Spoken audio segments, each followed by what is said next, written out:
This is the first lesson for everyone. Every room you walk into is very different, and you have to read the room very quickly and think, how do I get you to do what I would like you to do? And one, I have to entertain you, tell you some good stories. And two, try and kill that idea. Do everything you can to kill it. Because if you do everything you can to kill it and it's still breathing. So here is my 45-second MBA for anyone who's thinking of making content of any sort at all. Make me laugh, make me cry, surprise me. If you do those three things, and it's really hard to do, it will work. And the other four are people mix professional with boring a lot. So people say I have to be professional. They go, right, because I think being interesting is being professional. I don't think being boring is being professional. I think it's the opposite, because actually... Welcome to Stories Untold, live from Cairns Crocodiles.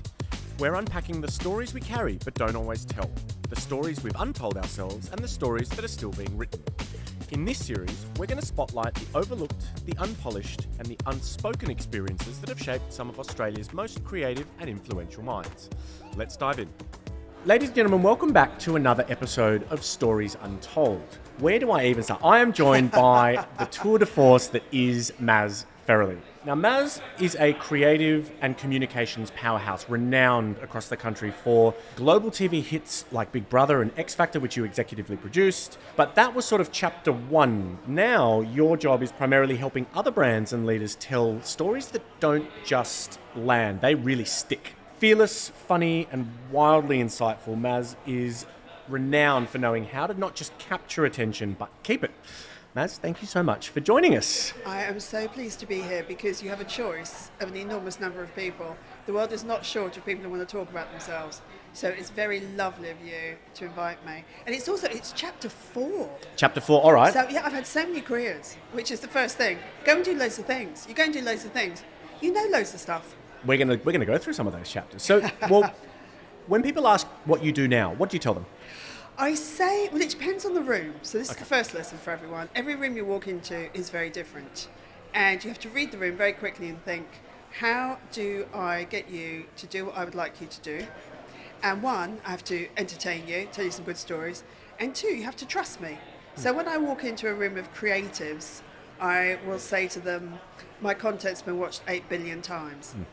Now that means I'm probably not absolutely shocking at it. When I walk into a room of CEOs, I would say the network will give me 27 million to make Big Brother or the X Factor. We will give them back 300 million at the end of the year. So I like to reframe everything I do. My personal favourite thing is if I make a show work, I know that I can employ 200, 300, 2,000 people next year. So every room you walk into, you're reframing it. You're telling a different story. If you're telling the same story, you've got to read the room. And what do you wish you could tell them when they ask that question? Something that will get them to pay me an enormous amount of money. So, Maz, what's a story about you that rarely gets airtime, that few people know, but says everything about who you are? It's a very quick thing, really. I have run a lot of big teams, and I was just chatting to some pals who were working. I'd worked with them, and they were working on a different show. And someone said, this show's a nightmare. It's just awful. Boss is a nightmare. It's terrible. And we were just all sitting around and someone said, it's not a mass production, is it? And they went, no. And I said, oh, right, what do you mean? And they said, just, like, you're not really our boss. Because I would say to my teams, I'm not the boss. I am someone who has a certain role and a certain title. But that doesn't make me important. It just means I have a different name. I get better parking than you. I don't know why, but I do. Because actually, if anyone can be late, it's me. Because the show will go on without me, but it won't go on without, the runners. So I know where I come in the pecking order of the world and life. But I think they were saying to me, you're part of the team. And I believe that. I think a family is not made up of children. Family is made up of everyone in the family. It's a collective. And if you think that you're special, you're not. Very famous people will act like they are, and I'm the person on the crew that says, I know you've been treated like you're special in every other show, and I love you, but you're not more important to me than the runners, and you're not more important to me than the director or the person who's doing the catering. Without you, it won't work. Without them, it won't work. without me, it'll be fine. But, you are part of the team, but you're not the most important person in the team. And I think when everyone realises there's one goal and you all come together, I think I was quite a nice boss. Yeah, we win as one. Yeah. And I don't. Sherilyn was talking this morning. Sherilyn Shackle from the Marketing Academy is one of my favourite people, and we talk about leadership a lot. And I always say to people, leadership starts when you're about 4, and you're either nice or you're not. And hopefully, you'll have a parent who says, "That's not very nice. Change your behaviour." Yeah. And that's when leadership starts. Yeah. Mark Boris said to me one day, "There are no leaders. There are only people other people want to follow."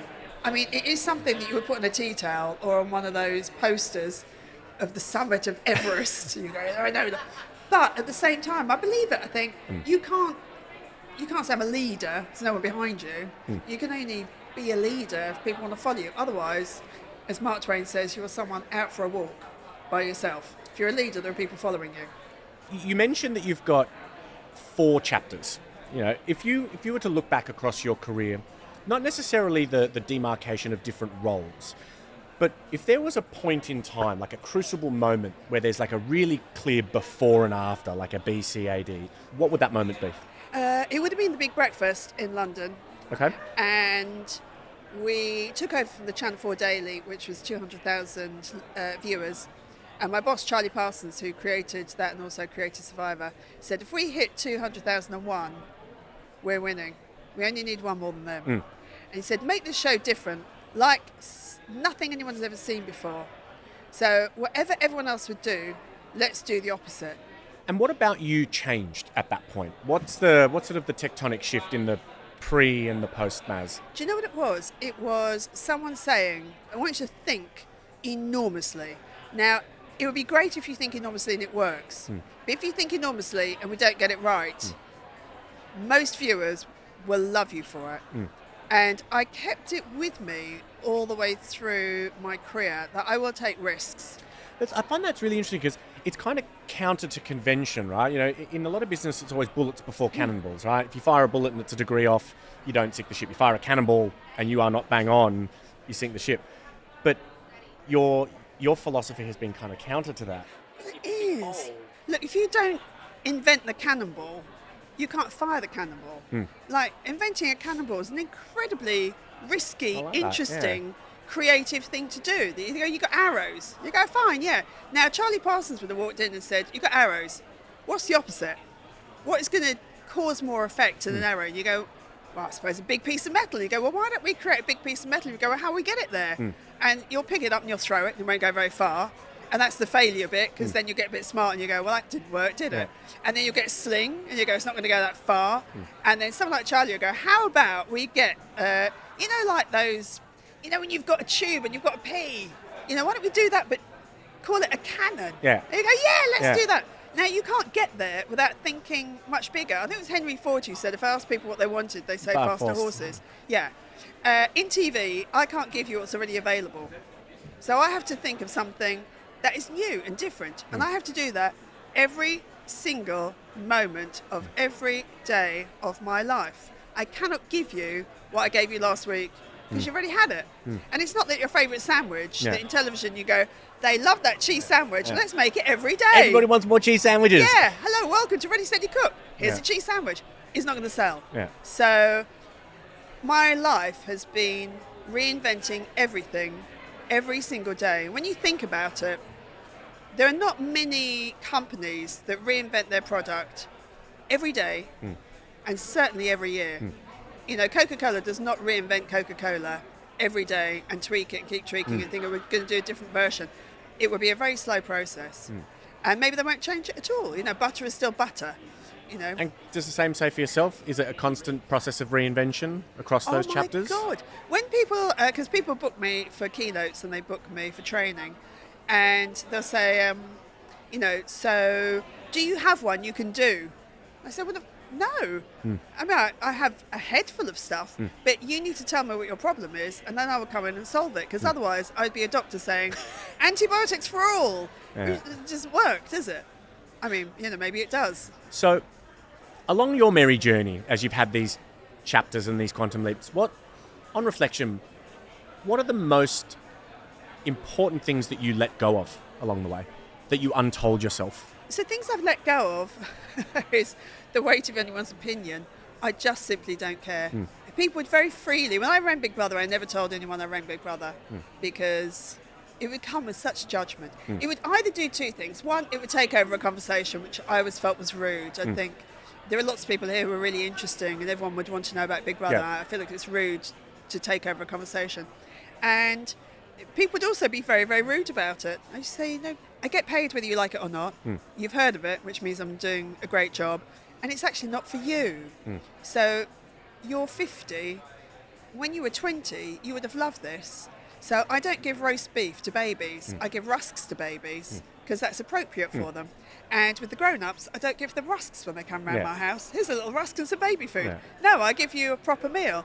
It is genuine. I cannot say this enough. It's about your audience. Yeah. Other side of the coin. What's the most valuable insight that you've picked up along the way that has carried you towards your success going forward? Think harder. Think harder. Don't think in a cliched way. I love people around me who disagree with me. I really love that. It's the beginning of my career. I wanted everyone to agree with me. Oh, Maz, you're so marvellous, you're wonderful, and aren't you fantastic? You go, I am, thank you so much. Yeah. Take a seat, come and work with me. Yeah. As I got smarter, I would surround myself with people who disagreed. So I know by the time I do that keynote or I go into train and I've said, do you think this is good enough? And a friend will go, no, it's dull. I go, all right, okay, brilliant. What a gift. Yeah. What a gift you have given me. Because I'm not going to stand in front of these people and I'm going to lie down and have a snooze. They will probably be quite interested because you've reminded me that's my job. So I think thinking harder is something. I think if someone's given me $1, I need to work harder for that dollar than everyone else. And I respect audiences, I respect people's time, well, I hope I do, and I want everything I do to be the best it can be. And I really, really, really, really do. I really care about what I do. And stretching ideas to within an inch of their life forms part of that process. Yeah, rinse them, look at them every single way, try and kill that idea. Do everything you can to kill it. Because if you do everything you can to kill it and it's still breathing, it's a really good idea. And then take it to market. People say, take it to market, the market will tell you. Don't go and pitch people ideas that are half thought through. I mean, you can give them one line. I used to go into, there's a guy, John Casimir at the ABC, and I'd go in and go, 10 sentences. If there's one that grabs you, I'll go and flesh it out. If none of the 10 grab you, I will not come and pitch you. Yeah. It would take me 10 minutes, and then we'd go and have a cup of tea. But he'd say, oh, I like that. Flesh that out, come back. So I would do that, but I would hate to go and pitch something that's half thought through. I want to know that whatever question you ask me, I can answer it, and I've thought about it. Yeah, we've done the pre-mortem. Yeah, absolutely. And I think it meant that people trusted me. If I rocked up and said, I've got an idea, I think it's a good one. They go, you rarely say that. I say, yeah. I rarely say that. Yeah, but I do your think word it's holds a good bit more idea. gravity when... It does. And also trust.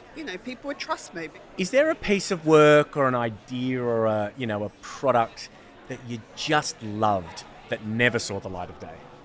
For circumstance, for some reason or another? Yeah. There are two I really liked.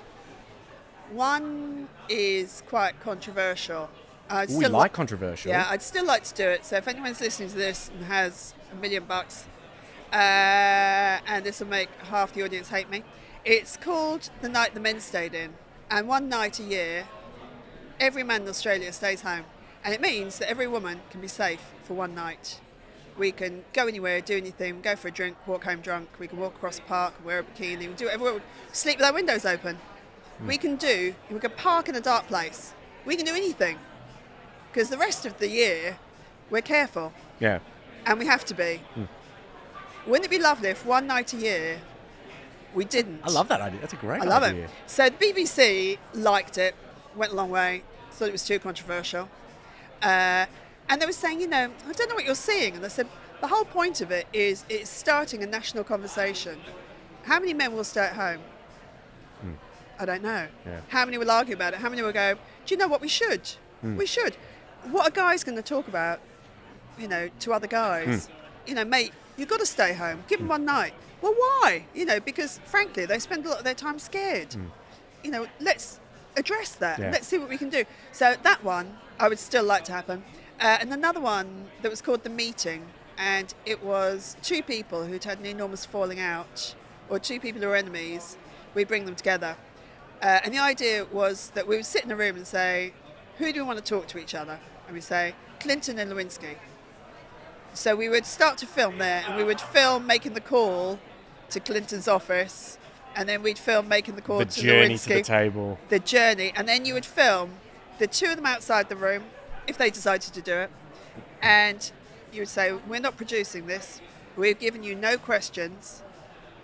Monica, you walk in there and you sit down, and there's a mic there, and the other side of the studio would be Bill, and you go, Bill, you can wait outside for 10 minutes, so you wait outside as long as you want. When you want to go in, sit down. She has no questions. We haven't given her, it's a conversation of all the stuff that you've been looping in your mind for the last 30, 40 years. Sit down, have a conversation, and the second part is their partners can come in. I'd love to see Monica Lewinsky's mum saying, when my daughter was the most talked about person on earth, where were you? Now, would you watch that? Yes! Yeah. Someone, one of the bombers' mothers and someone from 9/11 who lost their partner. Such powerful conversations of people who have fallen out, and you go, you're going to make it up, and you're going to feel better after doing it.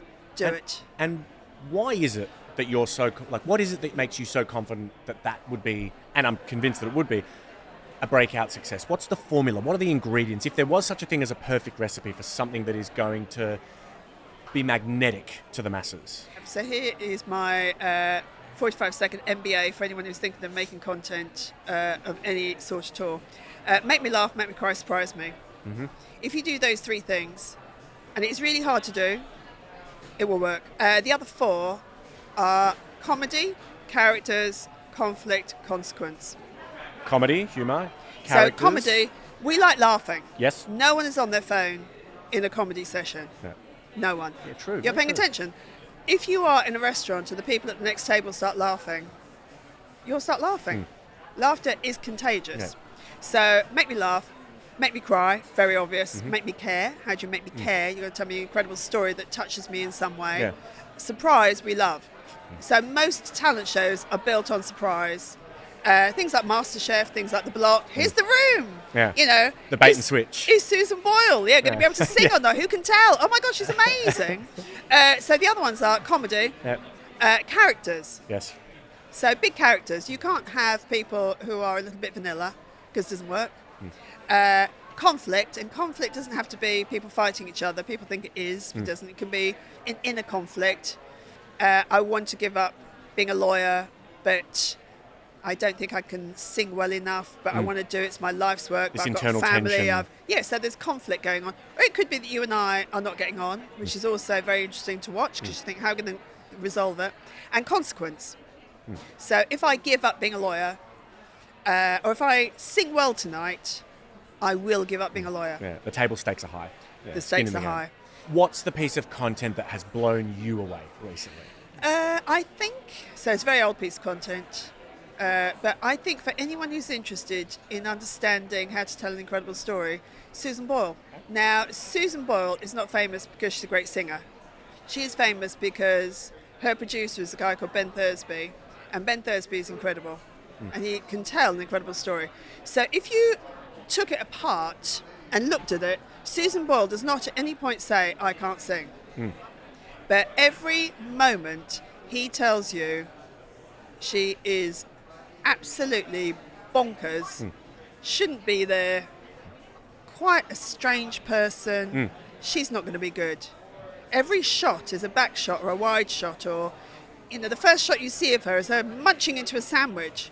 Now that shot tells you she couldn't afford to go down to Pret-a-Manger or have Uber Eats delivered. Yeah. She's made her own sandwich. She's been there for a long time. She's eating it like she's never eaten in public. So that tiny shot tells you an enormous amount. We call them tells, clues. Yeah. So all those little clues tell you about her. And then we have comedy music as she's walking on stage. And there's a shot of her from behind. It's not very flattering. And that shot says she is a little mouse in a cage of lions, and they're going to tear her to pieces. And then we give you 1,000 cutaways of people rolling their eyes. And then Simon Cowell rolls his eyes. And then he says, where'd you come from? Where'd you live? And she can't remember. Now, you could edit that out very quickly, very easily, but it's left in. Show, the illusion is she's out of her depth. She can't remember where she lives. Yeah. You go, oh my God, she's talking about, I live by myself. I've got a cat called Pebbles. I've never been kissed. They go, what? And then she starts to sing, and it is like a glass of wine when you are so thirsty and you've given up drinking for 100 days and all you're thinking about is that Pinot Noir, and you taste it and you go, oh my God, that's the best thing I've ever tasted. It's all constructed for you to think she's awful, and the element of surprise is so strong that she went from unknown to Oprah in 36 hours. I'm always fascinated by the micro details that are thought about to create what we think is just a shot sequence. No, it's so incredibly thought through. Yeah. Like, we think about so this is the detail we go into. So, of course, I know Susan Boyle is good. Of course, because we've done pre-auditions around the country and we choose people who are brilliant or not. Yeah. We don't give you mediocre. Who wants mediocre? Yeah. It's either spicy or it's freezing cold. We will put her on at a certain time of day. So, not first thing in the morning, because you're bright and you're fresh. You've got nothing to compare it to. So, if you've never had wine and you taste wine, you go, okay. If you've had really shit wine, you get a good wine. You go, oh my God, this wine's incredible. You've got warm white wine, warm white wine, warm white wine. You get the cold one that's really nice. All You go, priming and anchoring, oh my God, all of it. It is. Yeah. So we will put her on at 4:00. We will make sure the 5 women or the 5 people before her are women who look like her, who really can't sing. You are bored out of your mind. She walks out. It is that sip of wine after 100 days. Nothing, on my shows, nothing is left to chance. When something goes to air, we will be on script 80. Like, we definitely will. I'll have watched show 1 so often I can lip sync it. Yeah. Nothing is left to chance. No one says ordinary stuff. Everything moves the story forward. And I respect my audience so much that I sweat it. I think, is this good enough? What's next? How can I make this better? Is there a better grab? Is there something funnier? That music's not good enough. We absolutely dissect it. And it is not left to chance. Do not leave stuff to chance. Yeah. Like, dissect it. When you walk into that room to pitch or you're delivering, you have to know it is the best it can be. When my stuff goes to air, I know no one could do it better. I would like to shift gears from telling stories to untelling stories. Is there a story this narrative that you once told yourself that you have since outgrown and looked back and gone, why on earth was I telling myself that story? I think you do as you're growing up, that you go through a period of, thinking everyone is cooler than you and everyone is more attractive than you. I was quite blessed. My first job, I was the stylist. So I knew my job was not to be a model. That wasn't my job. Yeah. I was not supposed to be beautiful. So I knew very early on I wasn't, and it didn't matter. And I think that's wonderful, because I think there's so much pressure on people to look a certain way. And I worked in fashion, so I was surrounded by people who were extraordinarily beautiful, but I knew where I came in the pecking order in a very okay way. Yeah. I think I'm not supposed to be beautiful, I'm not supposed to be 6 foot tall and really thin, so I wasn't. I also knew that someone like me had spent 2 days choosing their outfits, someone had done their makeup for 3 hours, someone had spent 3 hours lighting them, someone spent an hour doing their hair, and they're physically blessed. To get one cover shot, that's 3 days' work. Yeah. Now, if you spent 3 days making me look nice, I would look incredible in my cover shot. Yeah. We all would. Yeah. The raw material with Naomi Campbell is much better, of course. So I think that really helped. I had a boss, Sebastian Scott, on The Big Breakfast, which was a real learning curve for me. And I kind of thought I had good ideas, but I wasn't sure. And in every ideas meeting, at the end of the meeting, I wouldn't speak in the meeting. I would just sit there and listen to everyone else. And at the end, I would give him a page of notes, page of ideas. And he'd say, well, do all of these. They're great ideas. And then one week, in the middle of the meeting, he said, so this is what happens every week. A lot of the ideas from the show come from Maz. You'll give me a piece of paper. But this week, you're going to have to pitch them. And so I really don't like doing it. He said, then don't be a producer. Go home. No, I want to be a producer. He said, then be one. No, but I'd like to be a producer. He said, no, you're a producer or you're not. You speak in the room or you're not. If you're not going to speak in the room, go home. You'll never be a producer. So I heard my voice making words and people laughed and, I thought that day, I have a right to be in this room. I deserve to be in this room. I have a voice. I can say ideas. And I'm actually okay if people go, that shit, because some of them will be and some of them won't.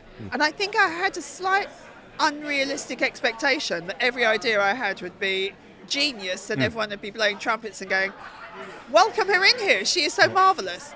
And I think that was great. I think it was great for him to say, not everything's going to work, but you've got to say it out loud. And now I say that to everyone. I say, there are no bad ideas, but it is very bad to have no ideas. So you really have to come with something. And I don't care if it's a shit idea, because it'll spark something else. But I think, I think having the ability to say it out loud and feeling like I deserve to be at the table. 'Cause I don't think I did before that. I think I saw everyone else. I was very new to TV. I was on this enormous show. So I felt very out of my depth. And then I ran it within 2 years. I started at the bottom. In 2 years I was running it. It's amazing what unshackling yourself from that self-limiting narrative does. And now when people say, I have imposter syndrome, I think, no, I don't, because I was in too many rooms where people didn't want me there, but they knew they had to have me there because I was really good. And I think that was a gift as well. I'd love your perspective. What's the antidote to imposter syndrome? When we have people sitting here, one of the things that is most prevalent in terms of the things that are holding even the most senior, the most brilliant, shiniest title is this feeling of I don't deserve to be here.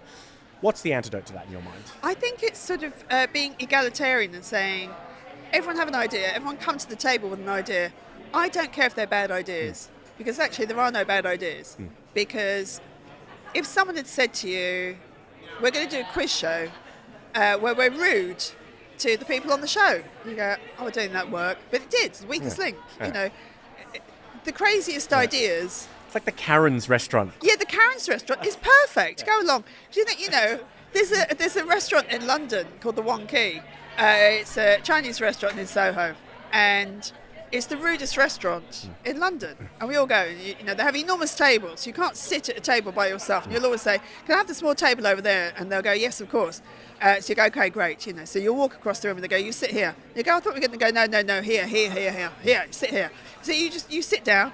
And then they literally throw the menu at you. And you look at it for 5 seconds. They go, what do you want? And for some reason, it's just funny.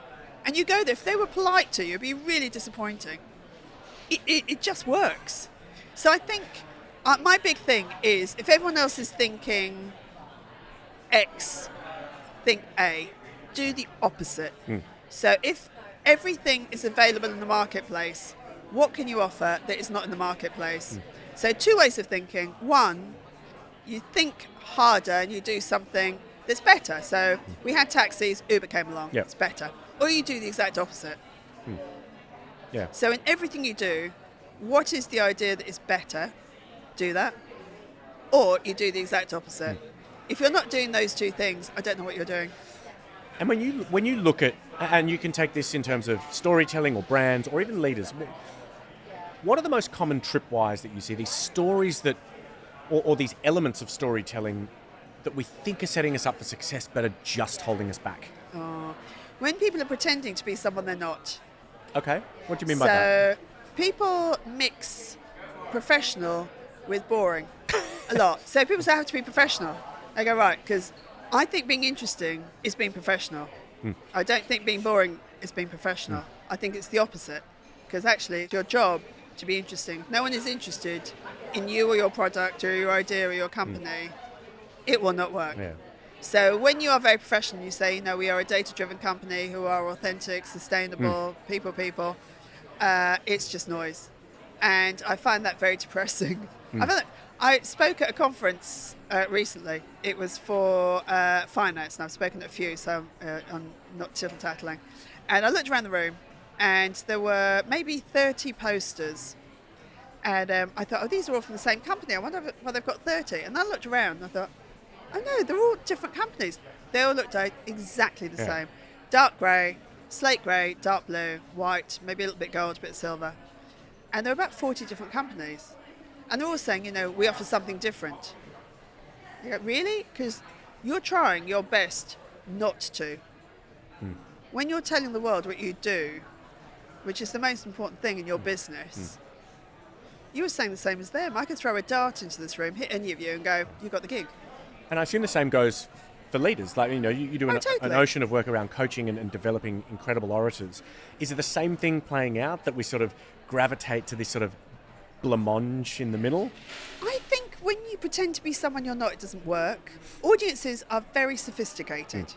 I used to say that every show I made was a sincerity competition. If you were sincerely yourself, you'd win. Like, really, I made a million of these shows. If you are sincerely awful, people don't mind. Just as long as you're honest about it. We like Simon Cowell and we like Mel B. They're really honest. They go, you can't sing, you should go home. And at home you're thinking, that's a kind thing to do. They can't sing, you should go home. They're not cruel. They're just honest. And we like them for it. If Simon Cowell had stood for the Prime Minister of the UK 10 years ago, he would have won. Because people trusted him. What he says, he will do. He's not going to starve someone of the opportunity to hear the feedback. Which is great. I think we often are vanilla in feedback. I was on a show once, and I can't name the show or the people, but the exec was a really good friend of mine, and she said, I want you to sit in on the meetings. I'm having feedback with everyone. And the first girl came in. She genuinely said this to her. She said, you take too many drugs on Saturday night. I don't get a decent job out of you until Tuesday. Being your boyfriend is just making you really, really unhappy. You come in here, you're crying every day. Sort your life out. You're really, really clever. You're really smart. Unless you turn your life around, no one will ever employ you again. You're brilliant. Sort yourself out. And this girl left the room, and I turned around to her and went, holy God, where'd that come from? And she was so shocked, and she said, well, don't you agree? I said, no, I completely agree with you. I just, I thought maybe you might give her the shit sandwich, where you start with something kind of a bit positive, give her the shit bit. And she said, no, she's got to hear it. Like, who's going to tell her? Now, isn't that the kindest thing you can do? 100%. 100%. 100%. Most people would go in and say, do you know what? It's been lovely working with you. Good luck. Now, she's never going to get a job back on this show. She'll probably never get another job. I think honesty is very, very kind.